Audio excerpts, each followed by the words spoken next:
We're here on US 6 in Pennsylvania, and at one time, US 6 was the longest cross-country highway in the United States, running all the way from Provincetown at the tip of Cape Cod in Massachusetts to Long Beach, California.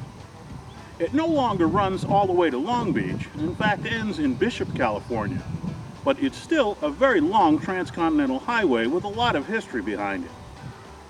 Pennsylvania has made quite an effort to promote tourism along US 6, and that's why we chose this state for our first look at some of the sights along the route. Our Kia Sportage will be our ride as we sample a bit of what US 6 has to offer. Unlike some of the other historic highways that we sometimes travel, US 6 in Pennsylvania is not closely paralleled by an interstate highway, meaning that in many areas it's still the major lifeline between many towns. So you're going to find some pretty busy areas along that route, as well as the beautiful quiet countryside.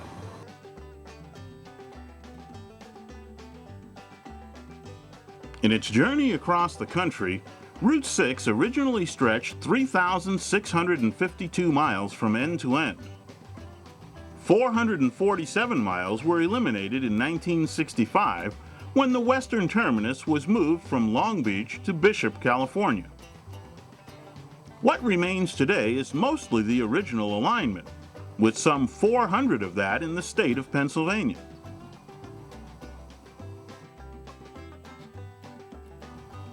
Scranton, in the eastern portion of the state, is the largest metropolitan area that Route 6 passes through in Pennsylvania.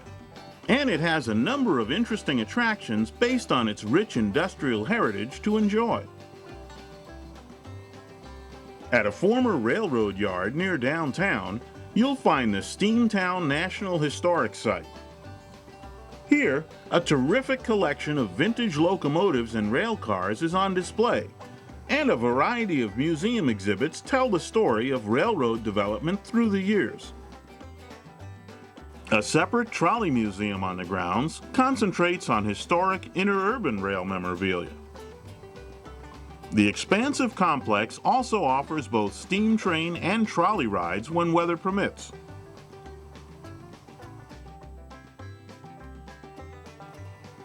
Coal mining played a very important part in the area's development, and that history is celebrated at the Lackawanna Coal Tour and Pennsylvania Anthracite Heritage Museum.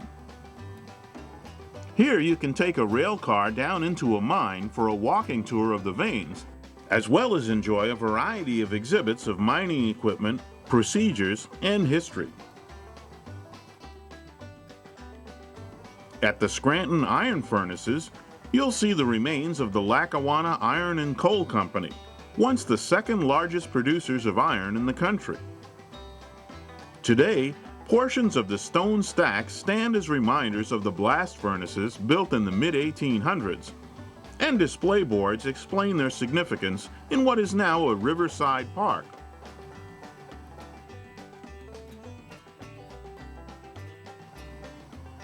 As you travel across the state along Route 6, museums of all types beckon travelers, including the Farm Museum in Troy and the Lumber Museum near Gailton, to name just a couple. In town after town, you'll find all sorts of historic buildings, including long-serving diners ready to feed hungry visitors.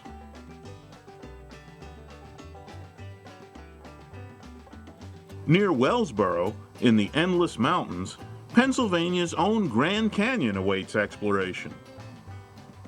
Formed by the Pine Creek River, the canyon stretches for 47 miles and is up to 1,450 feet deep. Numerous hiking trails allow you to enjoy spectacular views from around the rim or from the canyon floor. An unusual man-made point of interest is at Kinzua Bridge State Park. Here, a railroad bridge originally built in 1882 of iron, then rebuilt in 1900 with steel to withstand the heavier trains, was once the highest in the world. A tornado knocked down 11 of the bridge's towers in 2003, a year after it had been closed to rail and pedestrian traffic. Various observation points allow views of the viaduct and the canyon, and orientation presentations give more information about the history and engineering of the bridge.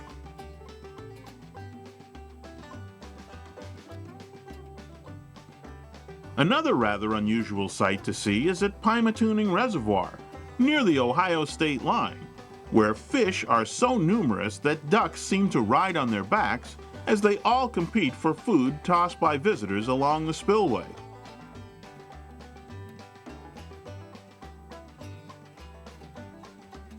Driving across Pennsylvania on Route 6 provides a great way to step back a bit in time to the two-lane travels of yesteryear, and to enjoy a variety of cities, towns, forests, mountains, attractions, and just plain history along the way. Our Kia Sportage proved to be a comfortable, sure-footed companion on the curving roads and the forest trails we explored, while averaging just under 28 miles to the gallon on our trip. It was fun to drive and confident in its responses throughout our journey, whether in town or on the open roads, just as it has been in all of our travels so far.